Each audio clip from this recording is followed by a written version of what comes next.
Any opposed? The agenda is approved. Item number 4, public hearings, awards, and presentations.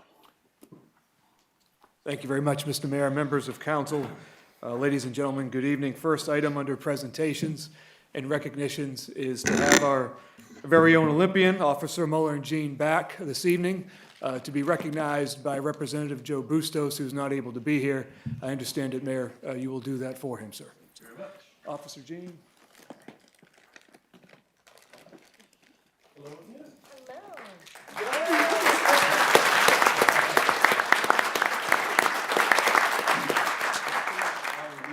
This is from Columbia, so you know it's important. It's really good. That's fine.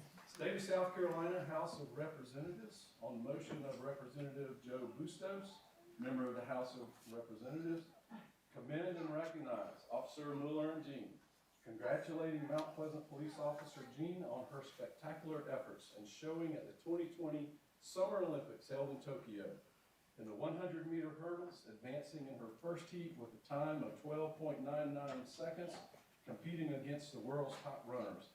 She was also chosen to carry the flag at Haiti during closing ceremonies. Officer Jean was hired as a school resource officer in 2019, assigned to Laurel Hill Elementary.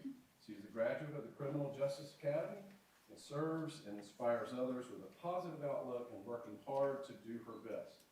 She embraces the challenges of law enforcement and is dedicated to the profession and the school she serves.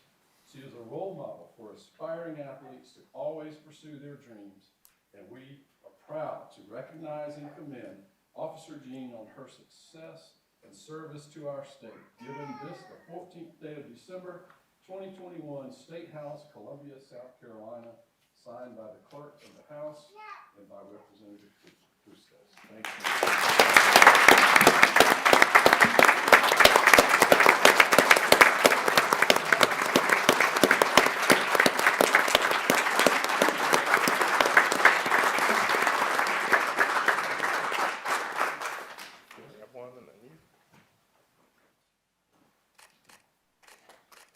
Perfect.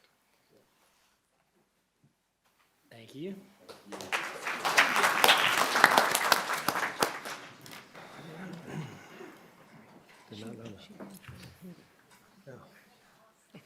It's cool. Thank you, Mr. Mayor. On October 23rd of this year, we hosted our first Police and Firemen's Ball. Mayor, members of council, it's been my privilege to live here for some 30 years, neighbors with some of you, and an issue that I would like to bring before you, and I haven't done any backdooring on this, so I haven't talked to any of you about this, but is fireworks. This last New Year's Eve was the worst I have ever seen or heard in our neighborhood of Hobcaw, 598 East Hobcaw, Reverend Rob Dewey. In our neighborhood of Hobcaw, it went on until about 1:30 in the morning. And the fireworks were very bad. And they kept lots of folks awake. I don't know of any veteran that would probably support fireworks or perhaps first responders with PTSD issues. I don't see that it's helpful for our community to sell them on Coleman Boulevard or 17. I think that we can do better. And I would hope that the mayor or whoever is in charge of such things can assign it to a committee to be looked at. But I think that we as a town of Mount Pleasant can do better than letting fireworks continue past midnight, for one thing, but even consider the ban of fireworks in the town of Mount Pleasant. Thank you. Mike Bennett.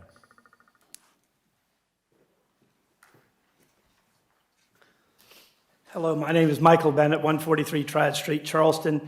Mayor, I was a little confused by your comments. I assume I'm here to speak about the hotel, and I assume I can. Doesn't mean you can't. Okay. I own the Pages Thieves Market site, and it's currently zoned for a hotel, and the zoning y'all are considering would make it not acceptable for a hotel. And I just wanted to let you know a few things about a luxury hotel. All hotels are not equal. A luxury hotel with an upscale restaurant, bar, pool, fitness, spa facilities, which will be made available to the people of Mount Pleasant. Through a membership for locals, it becomes kind of an extension of your own living room in your home. A beautiful ballroom, banquet facilities for the community, and about 15,000 square feet of retail space, so a real mixed-use project. It's 1, 2, and 3 stories. The design is residential in nature. It looks like the old village. It's white clapboard, standing seam metal roofs, and porches on the side. Hotels seem to get a bad rap, but hotels generate the least traffic demand. For the same size office building, I would need about 250 parking spaces. And for this 80-room hotel, I would need 80 parking spaces for the guests, plus whatever I need for the employees, 20 or 30. We have 140 parking spaces. And the amount of money generated by the hotel versus an office building or retail is significantly more from the hotel and added with the accommodations tax. So with a luxury hotel, you have, I would say, less than a half of the traffic impact, and you have double the financial benefit to the community. And also the style of a hotel is very residential in nature and would be a great attribute to the community. So I would ask you to give that consideration in y'all's discussion today. Thank you very much. Tracy Ray.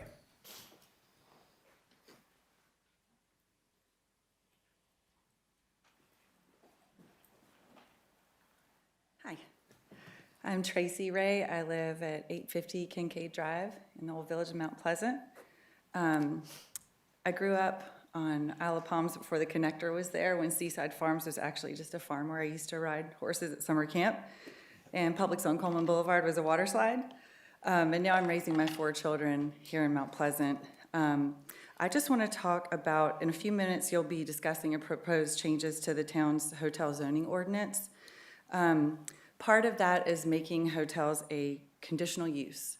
And the way that conditional use is defined as it's written is based solely on geographic location.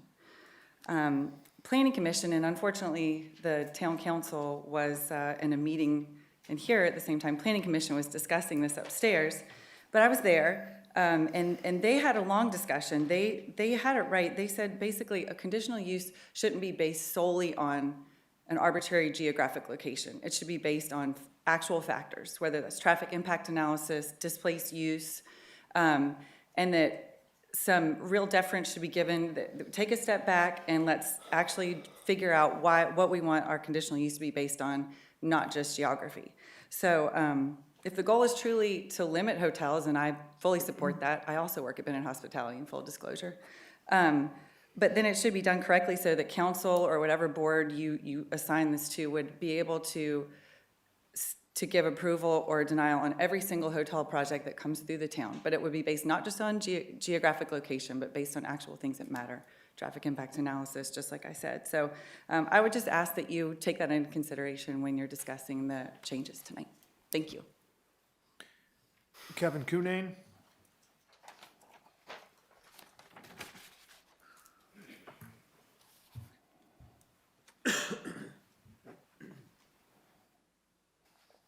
Good evening, Council. You might ask why I keep bringing up things about this mayor and his activities.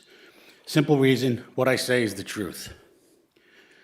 I back up what I say with press reports, court orders, official records, even photos and videos. These are the types of things very hard to contest. Perhaps that explains why some of you won't even answer my emails. The fact of the matter is that what has occurred on this mayor's watch is inexcusable. You know the specifics of one of his most egregious episodes, of course, but here is just a sampling of his other misdeeds. First, what was outlined in the March 31st, 2019 Post and Courier article about the Medal of Honor Museum. In that article, there was a full report of what was called a strategic communications plan, which was the mayor's attempt to get others to carry his false narratives forward. Ultimately, the town was the loser there. Second, on October 24th, 2019, the Moultrie News outlined how this mayor tried to bully the editor of that newspaper. Publisher thankfully called him out for his actions. Again, those are just 2 examples. Is that the town you as a council member want to continue? Will you be proud to tell your children you supported his actions? Will this council protect the town's interest, or will council continue to stonewall and ignore and cover for the mayor's misconduct? If not, why not? And that's a question I promise to explore in depth. Specifically, if people really have it's inexplainable, there's probably a reason somewhere. I'll find it. You have a chance to repudiate the mayor's conduct or to tacitly endorse his wrongful conduct. I suggest you choose wisely, as I assure you, these issues are not going away. I promise. Your actions or inaction will become a measure of your character. All of the truth will be known, and people will ask why you didn't take action once everything comes out. Thank you. Haley Holsworth.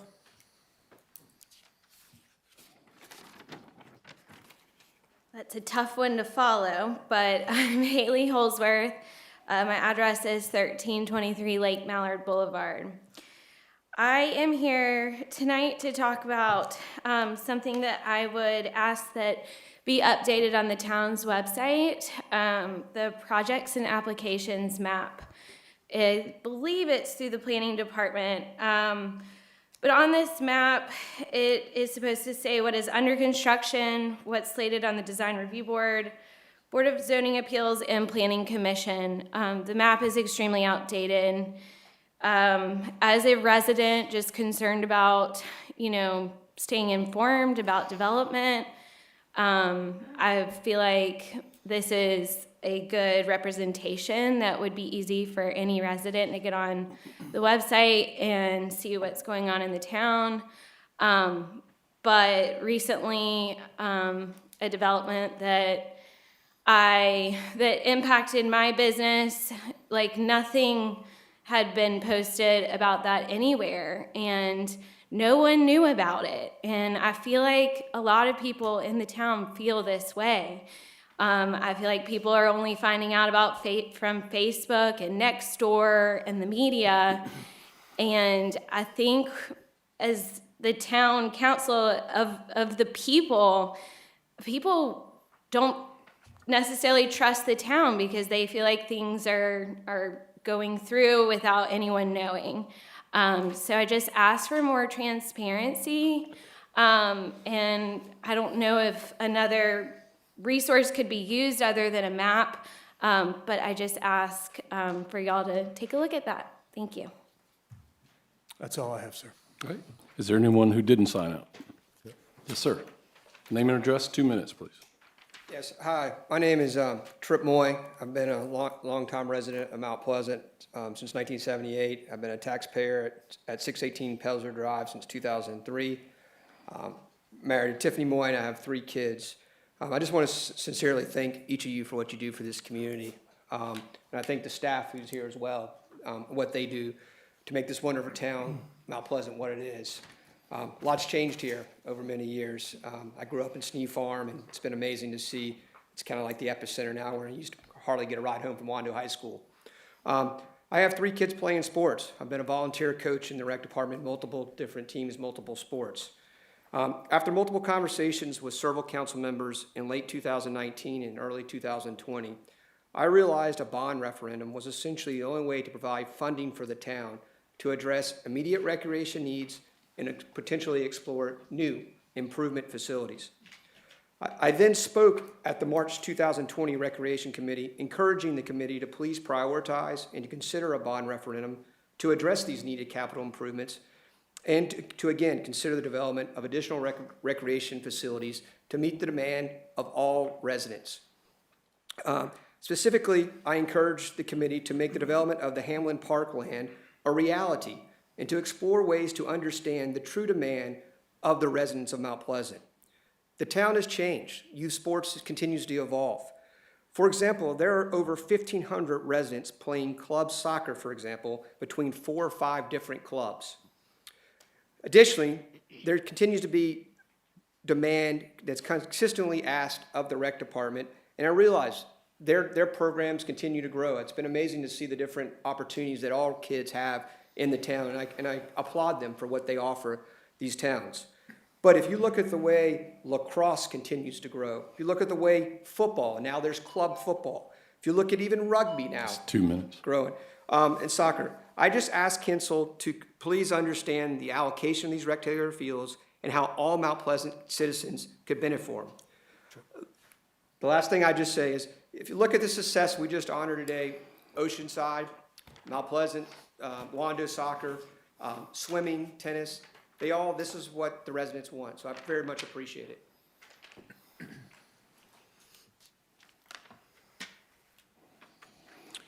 All right, thank you very much. Item number 7 is consent agenda items. There are no items for the consent agenda. Section 8 is planning. A, new business. Hello, Ms. Reed. Thank you very much. Hello, Mayor. If you will take us through these. Council, I'm going to take you through quite a bit tonight, so I'll be here for a while. So this first annexation before you. Motion to approve. We have a motion. Second.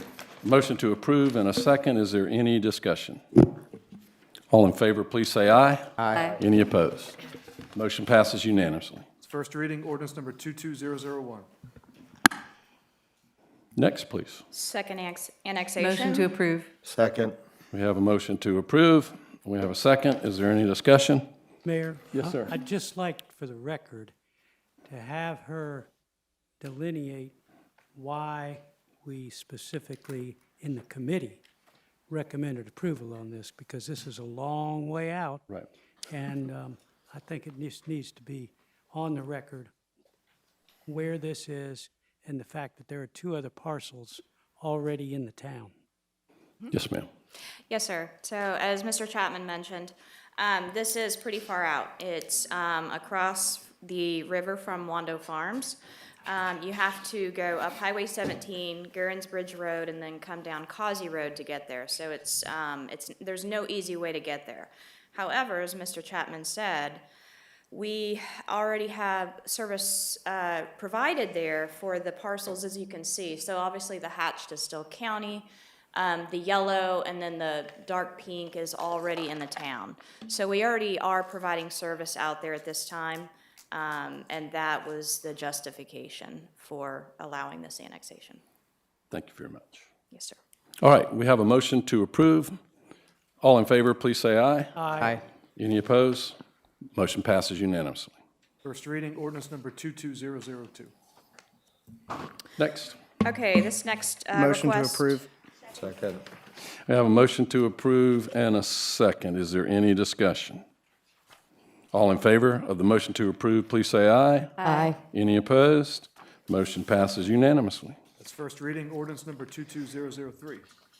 We might go through this quicker than you thought, Ms. I Reed. think so. This brings us to item number 4. All right. It's going to take me longer to get there than to zone it. Okay. This next ordinance is to propose repealing the Boulevard Overlay District as we know it today, and to relocate certain design criteria within the overlay to other sections of our zoning ordinance. Just a little bit of background. I don't think any of this is new. It's commission and committee has spent some time on this, and it's been under discussion for quite some time. But as a refresher, this area highlighted in red, it's mostly orange, filled in. That is the Boulevard Overlay District as we know it today. Most of that orange, as you can see, it is area-wide business district. So just a little bit of history. The overlay, as we know it today, went into effect around 2011, where you had the 3-prong Chuck Dolly, Coleman, Ben Sawyer, and Johnny Dodds Boulevard. Over the years, and I just wanted to kind of make it a point that there have been a lot of amendments over the years. Most of these amendments pertain to land use and zoning. Very few, if any, pertain to design criteria. So I think that's a good sign. Also, the fact that a lot of the design criteria that originated from the Boulevard Overlay are now within our commercial design review overlay standards. So they would apply to anywhere within the town if you're a commercial district. A few things, though, that we propose and have talked about keeping are those things that are desirable. Our activity zone, as you can see here, we've gotten some good developments with our activity zone. It's something that the developer gives to us. It's in addition to the right-of-way, it gives us wider sidewalks. We get that pedestrian public realm, that interconnectivity and the circulation that we want in those areas. We'd like to keep that, and it has been recommended. would like to keep our street trees. If you took away the ability to allow street trees and we had our buffer ordinance, you would end up with this type of commercial development along Chuck Dolly Boulevard. So for instance, you have a business come in. If we took away the street trees, you would be required to do a certain foot buffer, 15, 25-foot buffer. You wouldn't have that commercial visibility where you have here. And so it has been recommended that we keep that section of the design criteria. We also have talked about keeping the prohibition on big box, and this is it. It is currently in the overlay district. It does not allow any individual structure to exceed 50,000 square feet. And just an example, if we had somebody come in tomorrow and want to develop Moultrie Plaza, if that went away, we could end up with perhaps like a Costco there. And so we think that's a good standard to keep. We'd like to maintain that, put it in our commercial design review. So essentially what's going to be repealed are your zoning, your expanded uses. Right now it says if you are neighborhood commercial and you're in the Boulevard Overlay District, you're allowed those AB uses. It's going to allow, also if you're commercial, it'll also allow certain residential if you're commercial. So what it does is say, no more overlay, you are strictly governed by your underlying base zoning. This was something that we considered repealing, but after commission and committee looked at it, it's a mixed use requirement. And really, it's important when you look at, and this was an example, we had a proposal come in on this corner, and they wanted to do a single-story car wash. And we have a requirement that you have to have ground floor retail. And if we didn't have that requirement, we would have ended up with this. And so we think that's an important requirement. Whether or not it's a 30%, 60%, whatever that is, those are some things we can work out during our commercial design review overhaul. But we do think that this is a requirement that should be kept. And last is the reduction in parking, which is if you're in the overlay district, you get a 20% reduction in required parking. And that is it in a nutshell. It's a lot. I'm happy to answer questions. What's before you tonight, obviously, would result in this section, 156318, going away. By final reading, what we would propose to have is the other ordinance sections where those parts would be inserted. So we would have that at final reading. Okay. Again, this is first reading, cannot be amended. Do we have a motion? Move for approval. We have a motion. Do we have a second? Second. A motion and a second. Let it be noted, too, that the planning committee, one member was sick, voted 3-0 to support this. Yes, Ms. Chantos. Just a quick question.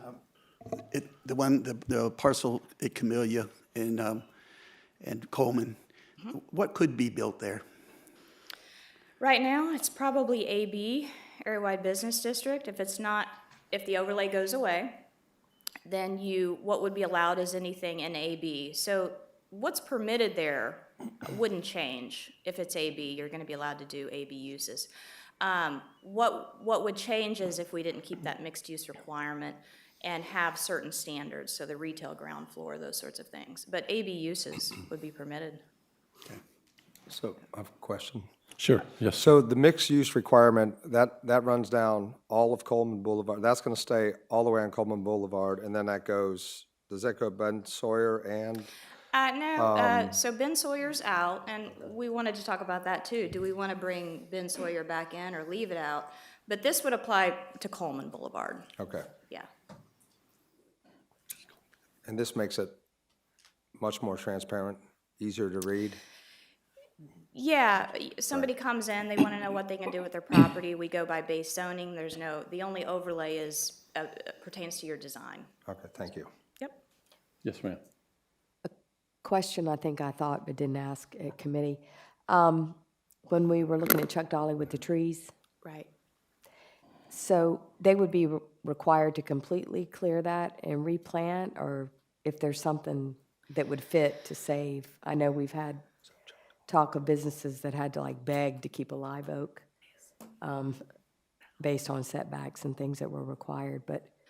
Well, you would still have, so our commercial design review overlay standards, if you're commercial, you're required to protect certain size trees. So we would certainly want them to maintain any large protected or historic live oaks. But what we're talking about is more has to do with that buffer area. And it would be reviewed by our design review board and staff. So we would want them to have that commercial visibility, but if they could do it while maintaining some sort of buffer, that would certainly be acceptable. Okay. That's what I We just wouldn't want to require that thick width of a buffer when you're trying to operate a business. Right. So. Okay. Any others? Yes, sir. I didn't, maybe I missed it. Was there a map or somewhere that actually shows where the boundaries would be for the boulevard overlay? Yes, sir. So as it exists today, it's got the three prongs, the Boulevard Overlay District as it exists now. So you've got Coleman, it ends at Rifle Range, and then it goes up Chuck Dolly to 526, and then it comes down Johnny Dodds Boulevard. And so it's outlined in the red. And so what would happen is essentially that red line would go away. And if your zoning is orange and you're AB, you only are allowed AB uses. You don't get any expanded uses or permitted uses. I guess my other question was, if something's already approved and moving forward, that us repealing this doesn't impact that, does it? That's already going on in this area, or does it? David? Sir, you're asking if something has already been approved? The Yes, question is whether, per state code and our ordinance, whether there's a vested right. Yes. There are a number of factors, but that is dependent on vested rights. Thank you, sir. Any other discussion? All right, with the motion before us is to approve. This is, again, item A4. All in favor of the motion to approve, please say aye. Aye. Any opposed? Motion passes unanimously. First reading, ordinance number 22004. Okay, these next few amendments are some cleanup. Committee did recommend approval, and commission for all of these. The first one is, this was put in place, the curb cut separation was put in our zoning code long before we ever had a transportation department. There's a lot of redundancy. Things go through the planning department, are reviewed by our zoning code, they're reviewed by our transportation department. If it's a state road, it goes through SCDOT. So this is a cleanup to get rid of something that really shouldn't be under planning's purview. And it basically puts the onus back on the transportation department or SCDOT. And so it's just eliminating this curb cut separation in our zoning code, taking it out of the planning department. All right. Again, the planning committee recommended approval 3-0. Do we have a motion, please? Move for approval. Second. Second. Have a motion to approve and a second. Any other discussion? All in favor, please say aye. Oh, I'm sorry, Ms. I Chapman. just want to add that from a community and traffic safety standpoint, that's the reason for the whole issue of trying to combine access to property. And it's important to do this from a safety standpoint for our citizens. Thank you very much. All right, we'll go back to the vote. This is item 5. All in favor of the motion to approve, please say aye. Aye. Aye. Any opposed? Motion passes unanimously. First reading, ordinance number 22005. This next amendment pertains to our planned development districts. As you recall, I think it was about a year and a half ago, we brought through a PD amendment for the North Point subdivision. It was a long, drawn-out process because they never established any development standards. We've discovered some other older PDs that did not establish separate development standards. In an effort to, at this point, avoid going through all of our PDs and cleaning them up, we decided to add a section in our current PD ordinance in the zoning code to just say, if you are a PD, you did not establish separate development standards, you will be held to our current R1 standards in our zoning code. Motion to approve? We have a motion to approve. We have a second. In discussion, again, this is just cleaning up language from what I understand. Yes, sir. Okay. All right, the motion is to approve. We have a second. Any discussion? All in favor, please say aye. Aye. Any opposed? Motion passes unanimously. First reading, ordinance number 22006. Item number 7. Motion to approve? Motion to approve. Second. And we have a second. Is there any discussion? All right, all in favor of the motion to approve, please say aye. Aye. Any opposed? Motion passes unanimously. First reading, ordinance number 22007. Item number 8, which is on page 4. All right, this next one is an ordinance to amend our zoning code section, is section 325, which is our principal use table, and 326, which is our principal use conditions. Proposed is to make boutique hotels and hotels a conditional use. Our 2019 comp plan did not specifically establish accommodation zones, but it did say where hotels and boutique hotels were appropriate. It identified boutique hotels as being appropriate in areas designated as community scale commercial and community scale hubs, which I'll get to in just a minute. And then it said your standard size hotel, which is now defined as anything over 25 rooms, is appropriate in our town scale designated commercial and the Patriots Point waterfront area. So based on that, what is proposed, this went through commission and planning committee and was recommended for approval with a few minor changes, which I'll talk about, is to make boutique hotels conditional in the AB, AB2. We took it out of the Marine District because we addressed that in the Shim Creek zoning. And then conditional in the waterfront gateway, Wando and Cooper. And then to make it conditional for a standard hotel in those same districts except in the Wando gateway area. So originally the conditions were based on certain locations based on the comp plan. After discussion at committee, those were expanded. So what it looks like now is, and I'll come back to that. So based on our comprehensive plan, what is proposed before you tonight is that a boutique hotel would be conditioned based on where our comprehensive plan says that community scale commercial is appropriate. It also has to be limited to certain areas. The first one would be the Bell Hall, Long Point, Interstate 526 area. Second would be Seaside Farms at the connector. The third is the intersection of Chuck Dolly Boulevard, Coleman Boulevard. And then last is Highway 17 and 41 intersection. It's also appropriate in the waterfront district or the Republic Tract up Highway 41. And then what was added was that if you are town scale and you are appropriate for a hotel, you obviously are appropriate for a boutique hotel. So C was added in to cover that section. Then the second part, if you're a standard size hotel, which is anything over 25 rooms, you are appropriate in the areas designated on our comp plan as town scale commercial or the waterfront district Patriots Point. So we were asked to the circles were drawn originally. So based on this map, you have all of the red is community scale commercial. What I'll get to next is there's also these 8 areas called community scale hubs, and they coincide with one another. So what's proposed for you tonight is a community scale, a boutique hotel would be appropriate in these areas that are circled, and then also anywhere a standard hotel would be, which is the green area.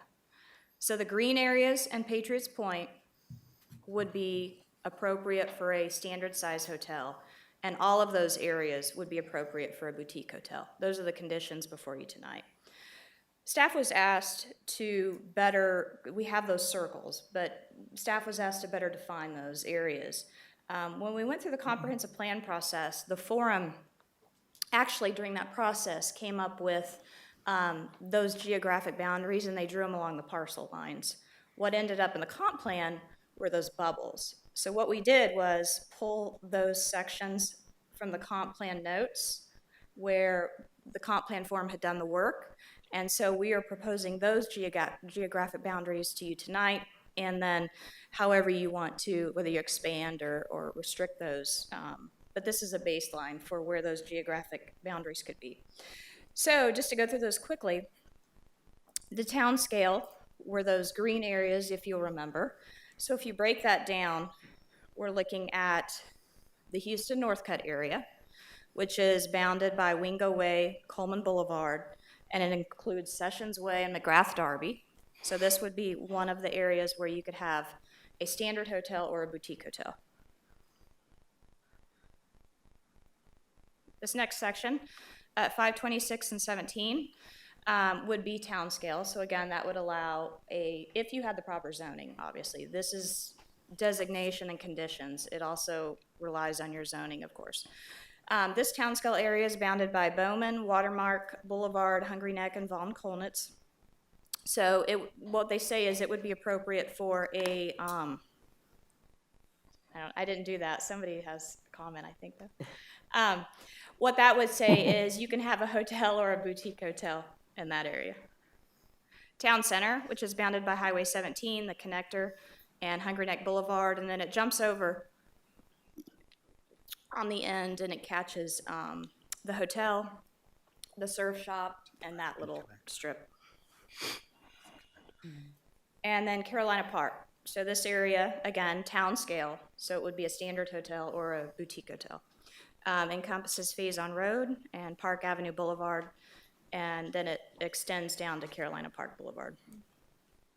So then we get to our community scale hubs that are designated as appropriate for a boutique hotel only.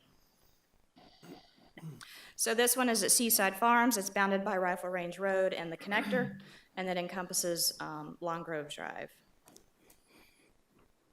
This one's at Bell Hall, so it's bounded by 526 Whipple Road, and then encompasses both sides of Long Point Road.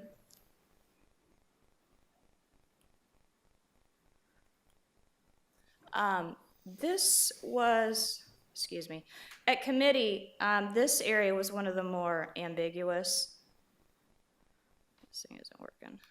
There we go. This map was provided at committee, and this was a line drawn around that area as a potential geographic boundary.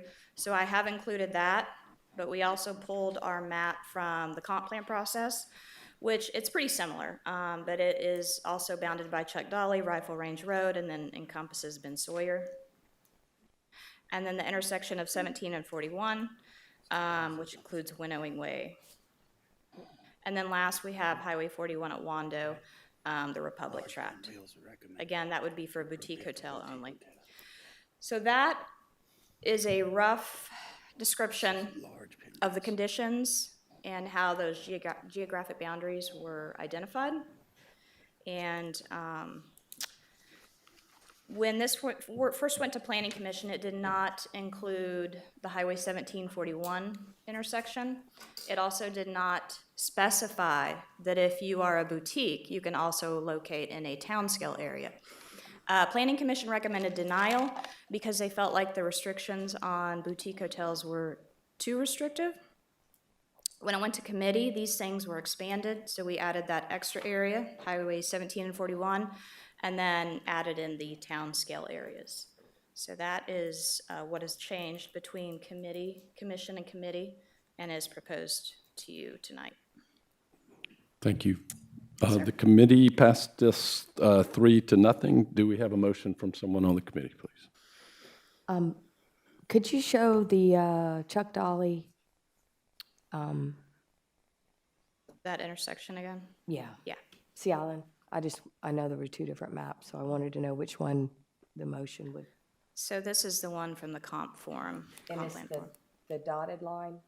Yes, ma'am. Going around? Mm-hmm. And where does I'm sorry. That Yes. goes from Rifle Range? Can't. Yeah, McCants. it only And extends McCants. down to Rifle Range. Goes on the other side of Ben Sawyer just a little bit, steps up, and then follows Chuck Dolly. Okay, just having the two maps. Okay, I'd like to move to approve. Motion to approve, is there a second? Second. And there is a second. We are in discussion. Mr. Iacofano, did you want to be recognized? Yes, please, Mayor, thank you. So could you go back to the magic marker one? The magic marker one, Well, yes. looks like a Sharpie, the map with a Sharpie on it. Yes, sir. Maybe one more over, please. So where does a map like that come from? Where does a map what defines, where does the definition of a map like this get drawn? So what was adopted was obviously the red coloring, which says community scale commercial. Okay. And then this, what most people refer to as a pinwheel, we call it a hub. So the hub and the red indicate that this is an appropriate area for a boutique hotel. This map, along with the one on the next slide, this one came from committee at an attempt to draw boundaries around this area. The next one were boundaries drawn from our comp plan forum. So they both were an attempt to do the same thing. Because when you go through the comp plan process, you really are supposed to look, you're really supposed to not go parcel by parcel.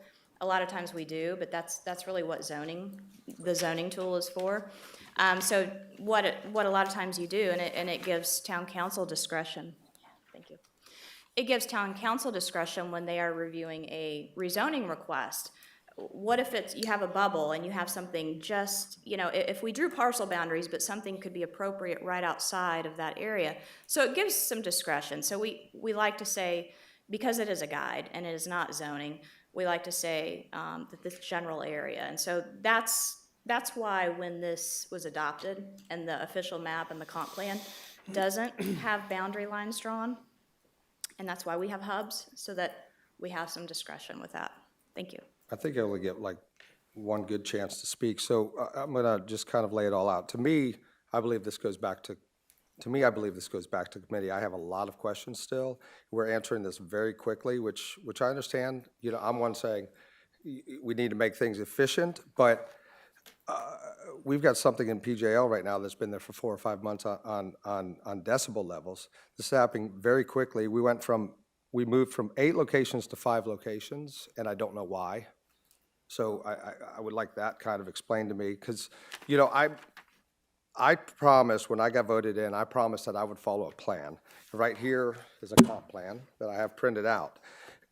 The comp plan is calling for these wagon wheels, if you will, and the comp plan is calling for community scale to allow certain types of hotels. I'm not saying that I want hotels all over Mount Pleasant, but I want to know why we're going from a comp plan that 40, 50 people, thousands of people put input to, thousands of hours of dedication and input to write this plan, and we have the plan, and to me, I need more explanation, and I'd like to shine some more sunlight on this process. How did we get here? What's the basis for it? Which properties does it actually encompass? Do we have the tax map codes for all of these properties that we've circled? And are we letting the public know efficiently and thoroughly why we are changing what is supposed to be, obviously the comp plan's a recommendation, but this is a pretty big deal to me. And I think we need more explanation. I'd love for committee to explain that to us, and I'd like it to go back to committee personally. Mr. Santos. Yeah, thank you, Mr. Mayor. Community scale commercial and community scale hubs recommend boutique hotels as an appropriate use, correct? Yes, sir. Okay, so I'm with my colleague John about this. I need some more information as well. Unfortunately, I couldn't be at the planning committee meeting when they discussed a lot of this, so I missed out on a little bit of it. But I just think changing this right now is the wrong thing to do. I don't, believe me, and I agree with him. When we went on forums, whether they were written forums or whether they were televised forums, and people asked us how we see Mount Pleasant growing, we all said, follow the comprehensive plan. Follow the comprehensive plan. Well, here we are, one of the first council meetings after the election, and we're already changing the comprehensive plan. So, or going into the comprehensive plan and changing elements of it. I have an issue with that myself. So I agree with him. I'd like to see it go back, to the committee, and let's look at it a little bit harder before we make a decision and just change it. Let me ask for a point of order for our parliamentarian. Is there any motion to amend or change the comprehensive plan? No, sir, that's not on the agenda nor part of this ordinance. Okay, so what we're voting on tonight is a zoning portion and a changing in zoning. We are not voting on amending the comprehensive plan. Is that correct? Technically, yes, sir, that is absolutely correct. But that would affect what Mr. Bennett's trying to do if we do this change, correct? I'm see, not that's what I don't know. addressing any particular properties. As a point of order, you said we were getting ready to change the comprehensive plan, which is a vote, that there has to be a motion, there has to be something on the agenda that is to amend the comprehensive plan. And since that's been said by a member of this body, I asked the parliamentarian, is anything in this agenda or anything in item 8 a change or amendment to the comprehensive plan? That is there's a legal answer to that. That's not an opinion of a council member. And he just said that it is not amending the comprehensive plan. Is that correct? Yes, sir, that's what I said, and that is correct. Well, what I'm saying is, by voting for this, it would not allow him to be able to build the hotel where he proposes it. Isn't that correct? Let me ask a question. I mean, it's Is a yes or no is there answer. any Yes or no? proposal to the town for the individual hotel that has been referred to by Councilman Santos? Is there any proposal that has come to the committee or is up for a vote on that? Mayor and council, we're unaware, staff is unaware of any filings or formal requests to the town for any such. Further, I would say, one thing that this ordinance as proposed does not specify any one parcel or plan. This is a townwide change. Right. But it's a yes or no question is what I'm asking. Does it or does it not affect that piece of property? Yes or no? Mayor, I would like to ask Yes, sir. if this is not on the agenda, that request be ruled out of order. Okay, you gave me my answer. And I'd like to speak on You have the floor. When the comprehensive plan was done, it was done for the entire town. I was here. Mr. Chapman has the floor, please. We'll have order. While the comprehensive plan is a roadmap, the zoning ordinance has to be revised to reflect specifically what council eventually altogether decides should be in the zoning ordinance, ordinance by ordinance, area by area. We started out with the area around Shem Creek. We've pretty well done that. We're now going to other areas like Coleman Boulevard, like 17, like Chuck Dolly, and trying to home in on what revisions, if any, need to be made to our zoning code. These are zoning ordinances. When the plan was done, and some of us were at the retreat 2 years ago, and the planning director at that time said, we are going to go area by area and revise whatever needs to be revised on the zoning ordinance. This is simply a further look at these specific areas to change the zoning ordinance. In the event that we don't like what is in the zoning ordinance, what needs to be revised, we'll all have an opportunity to do that. I'm not saying this is the best plan, but it's the best we'd come up with in the planning committee for looking at one particular area. When we get to second reading, there might be some changes that need to be made. But right now, we're trying to reflect on things that were done generally in the comprehensive plan and to try to home in on specifics. That's what this is all about. Thank you. Mayor. Ms. Corley? Thank you, Mr. Chapman. And I just wanted to also just remind everybody of how much work and how long this has been going on for a while. And also, Michelle mentioned that commissions, you feel like commissions' questions were answered during committee Monday. Like, did you say that? Did somebody say that?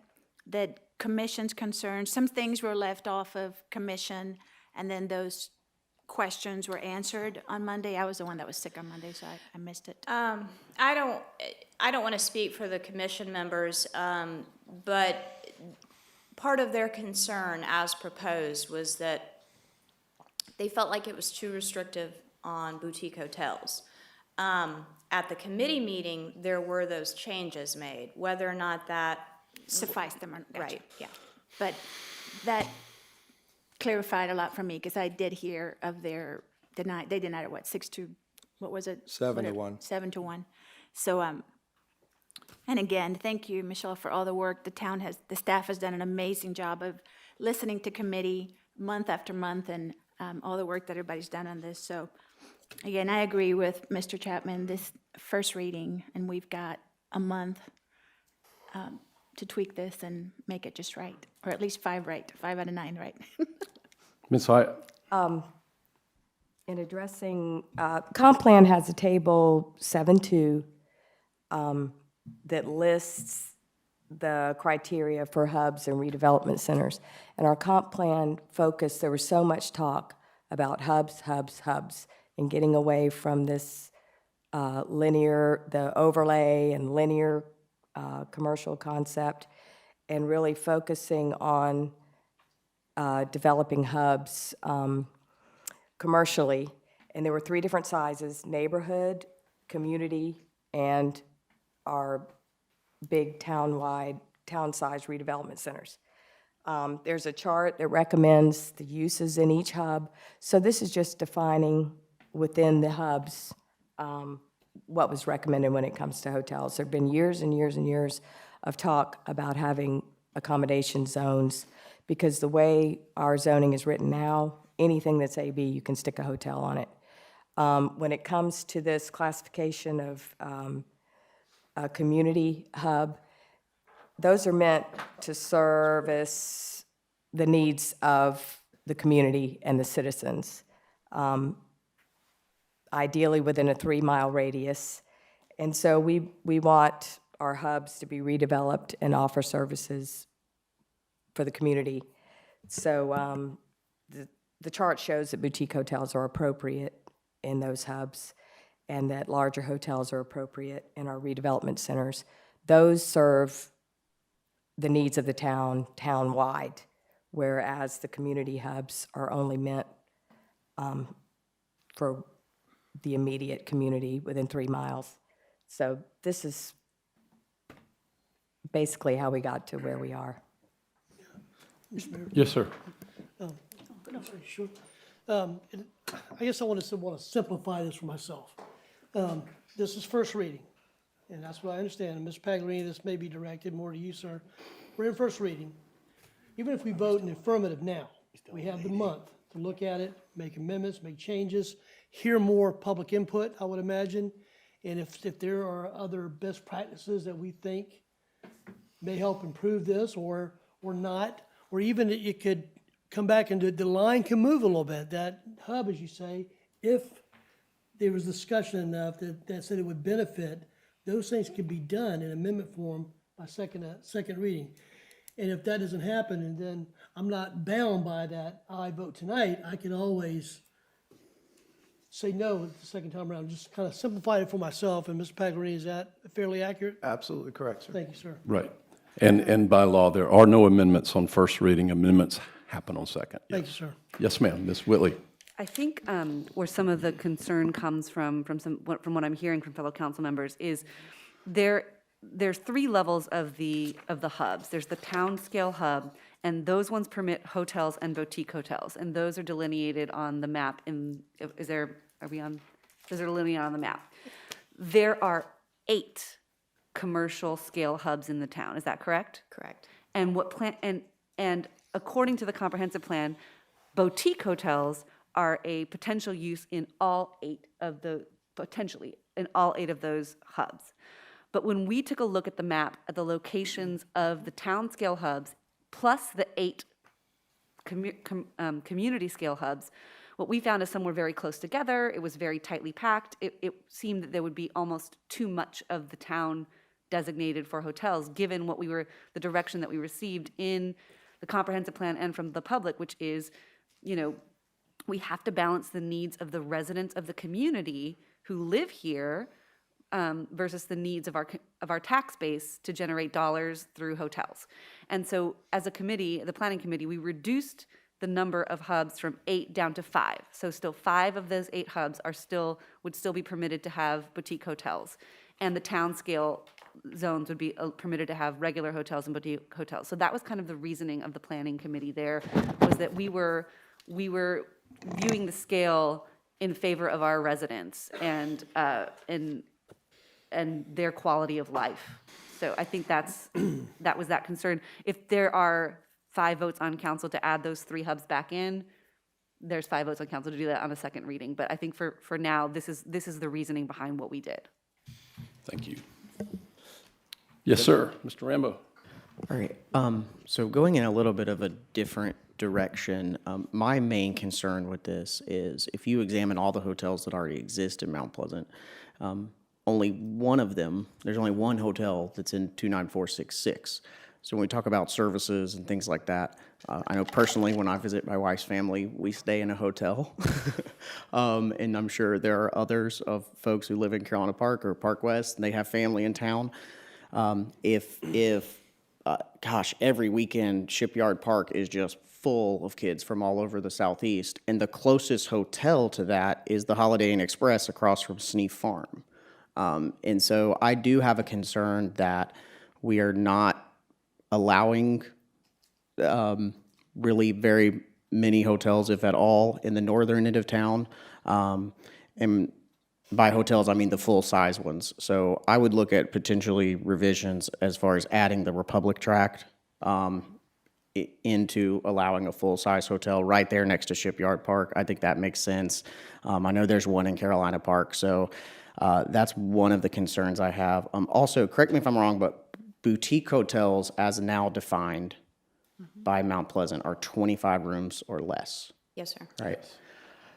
Quite frankly, in talking to a lot of hotel folks, it's not very profitable to build a 15 or 18 room hotel. So I think we're doing a lot of talk about all of these areas that could potentially have these boutique hotels. I doubt very many of them come to fruition. That's just a note that I have in talking to people. So in my mind, I'm focusing more on the areas that allow a full-size, standard 100-room suburban hotel, really. So anyway. I have one more correction. Yes, crack at it. Has everyone who wants to speak once? Okay, yes, sir, you may. So a couple things have happened. We've gone to Mr. Pagliarini and said, hey, does this have to do anything with the comp plan? The problem is, this is the comp plan, and this was brought up in committee, and this was brought up in commission, and this was just brought up again tonight. And then Mr. Chapman mentioned comp plan, and then Ms. Hyatt mentioned comp plan, and then Ms. Whitley mentioned comp plan, but we're not dealing with the comp plan, but we are dealing with the comp plan.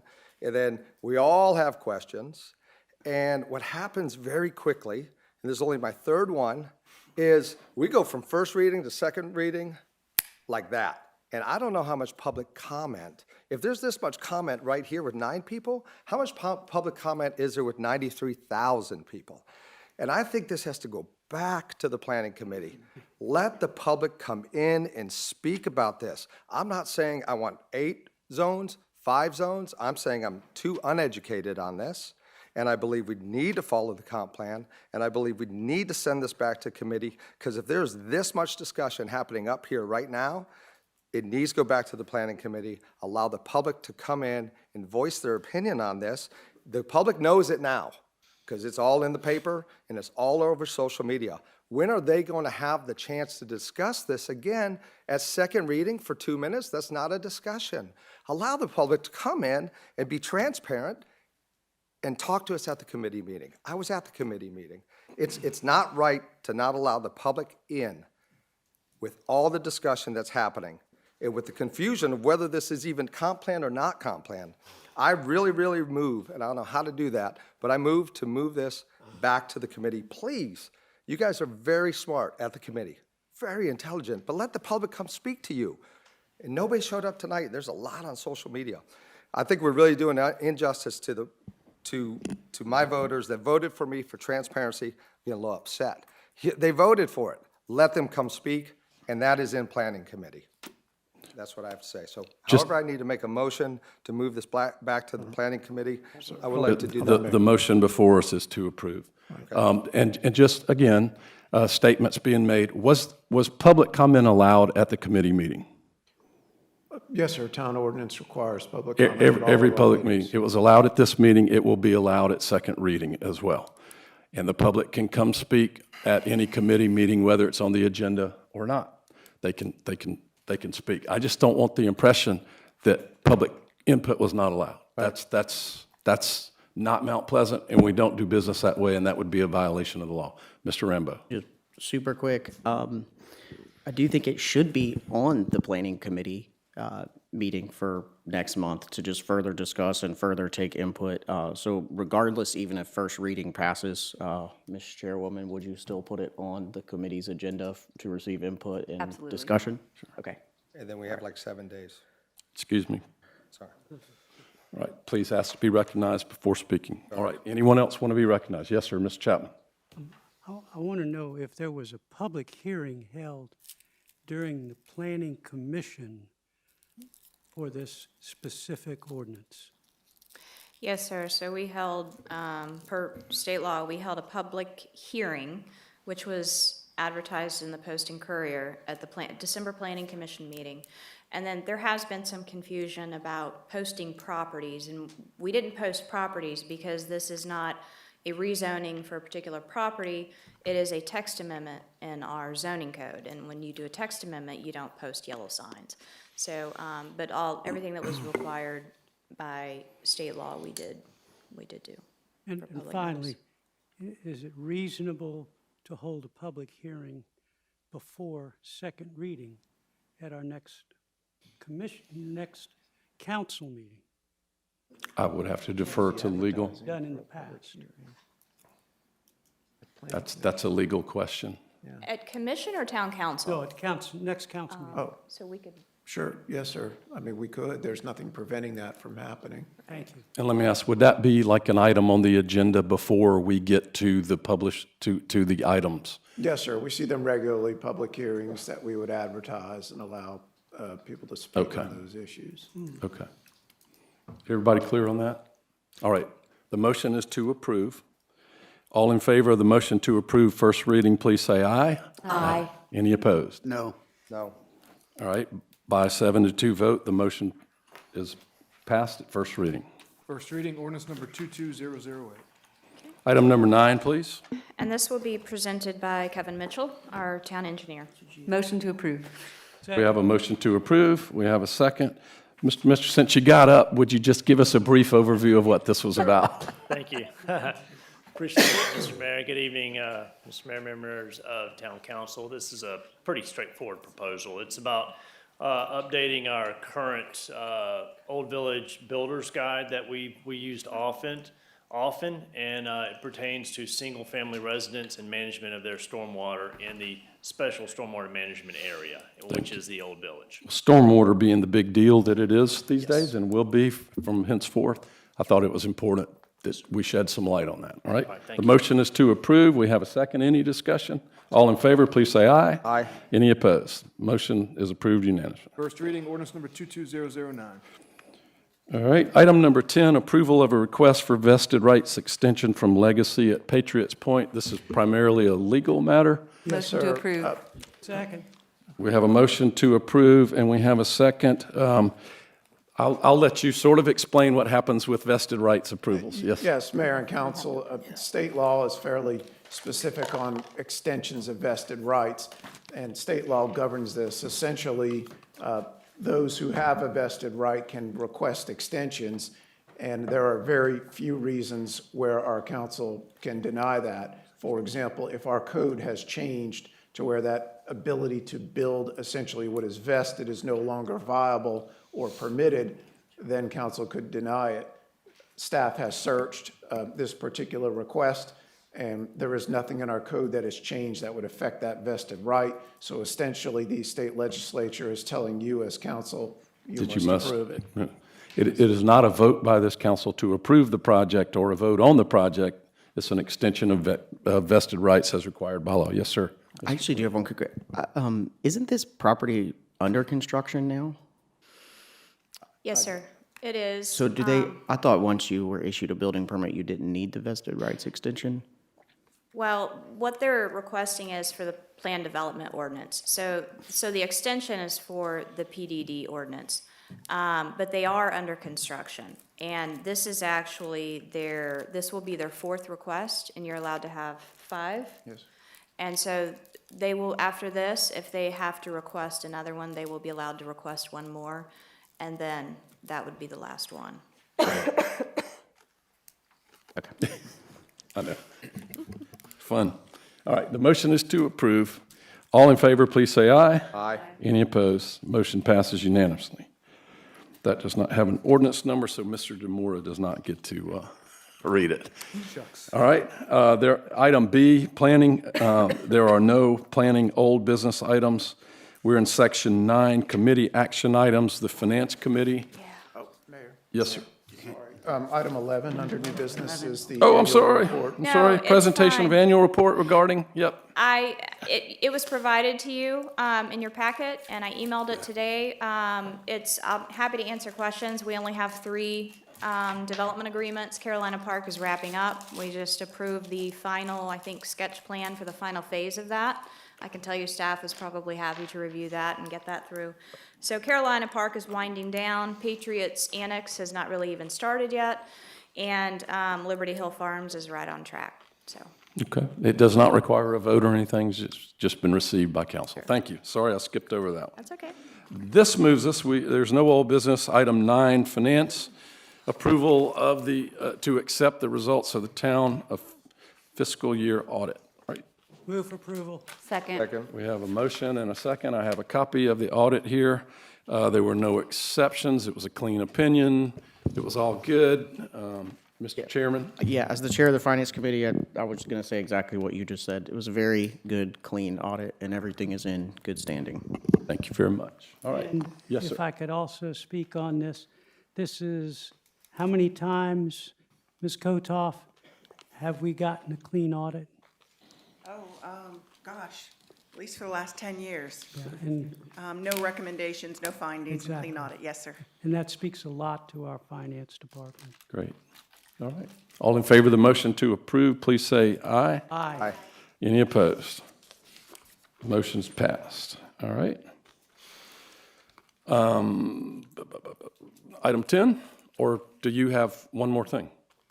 The next one's. Yes, okay, go right ahead. Yes, sir. This is a resolution to enter into a lease purchase with Sterling National Bank in an amount of $3,609,000 for 7 years at an interest rate of 1.315% for vehicles and equipment shown. This has approval from the Bids and Purchases Committee, but it is a debt obligation, so it does require town council's approval. Okay. Do we have a motion? Second. A motion to approve and a second. Any discussion? All in favor, please say aye. Aye. Any opposed? Motion passes unanimously. Thank you.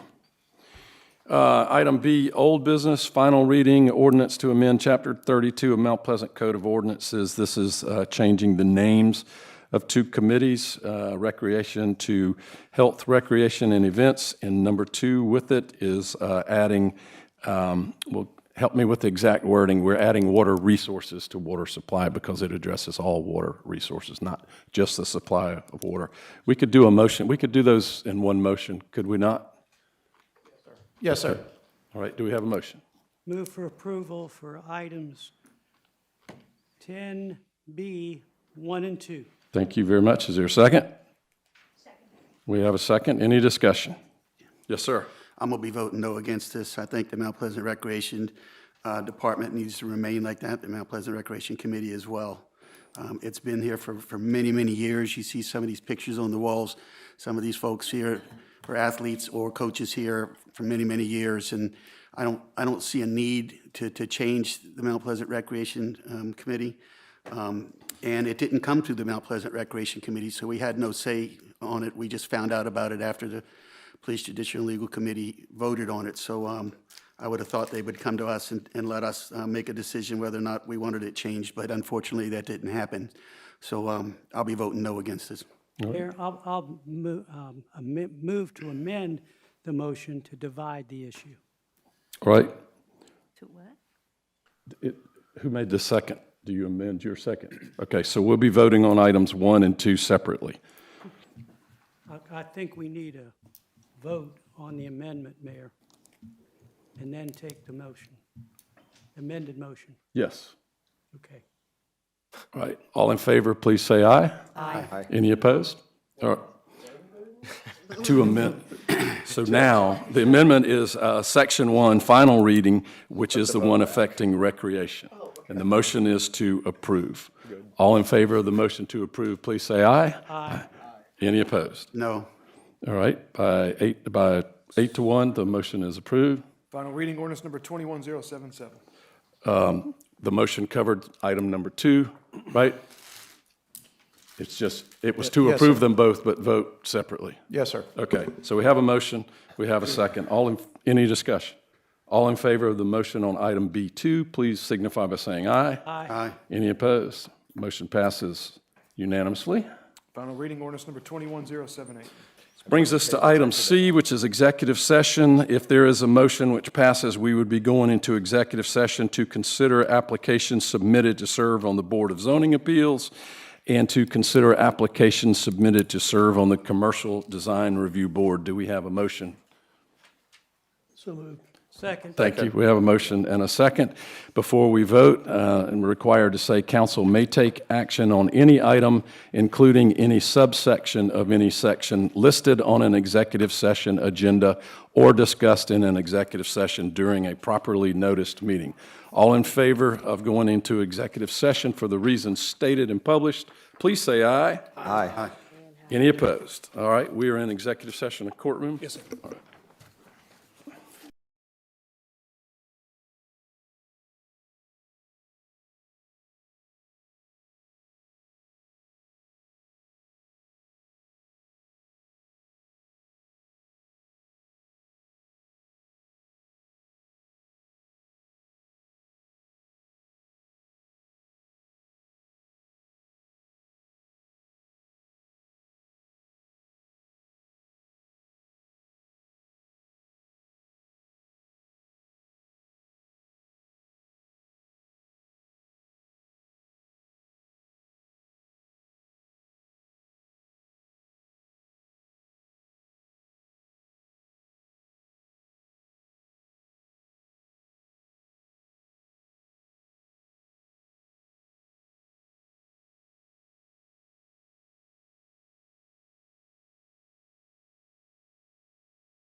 Records show we have reconvened from executive session. No